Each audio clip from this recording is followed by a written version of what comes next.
दमा, है ना। तो दमा जैसे एक बहुत भयानक बीमारी है, अस्थमा, अस्थमा बोलते हैं इसको, है ना। तो ये जैसे होता जैसे चेस्ट से लेकर सर तक, है ना। जो बीमारी होते हैं सब कफ कफ दोष होता है, वात पित्त और कफ, है ना। सारी बीमारी तीन दोषों में विभाजित करते हैं। तो कफ दोष होता है ना, वो इतना भयानक होता है। इससे जो कुछ कुछ फायदे मिलते हैं, जैसे कफ दोष थोड़ा बढ़ता है ना, तो उससे क्या दिमाग जैसे संतुलित रहता है, दिमाग तेज चलने लग जाता है। थोड़ा और बढ़ता है तो इंसान मोटा होने लग जाता है, ऐसे शरीर ऐसे हष्ट पुष्ट होने लग जाता है ना, उसका दिमाग ठीक ठाक का। लेकिन ज़्यादा कब बढ़ जाता है तो इंसान के अंदर जैसे खांसी सर्दी जुकाम जैसे होता क्यों है ना।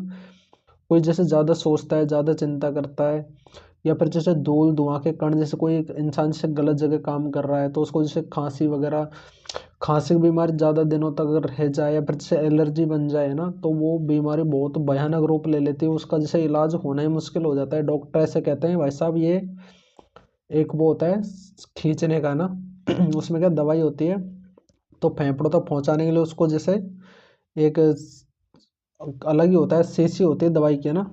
उसको जैसे आप जब तक आप लोगे तब तक आपकी सांसें चलती रहेंगी, बहुत भयानक बीमारी है ना।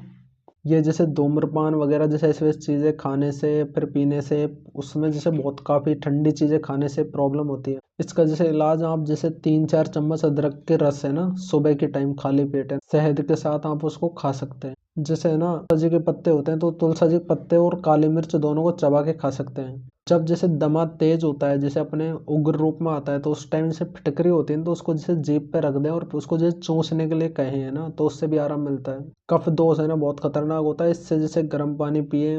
वमन वमन क्रिया होती है जो वात पित्त कफ को संतुलित रखने में, जैसे आप सुबह के टाइम आप जैसे काफ़ी सारा पानी पीजिए ना, फिर जैसे आप उसको जैसे वॉशरूम होके आके जैसे फ्रेश हो लीजिए, फिर आप जैसे उसको उल्टी कर दें तो उसमें, है ना, उसको वमन क्रिया बोलते हैं ना, उससे जैसे सारी बीमारियां बहुत ज़्यादातर बीमारियां दूर हो जाती हैं।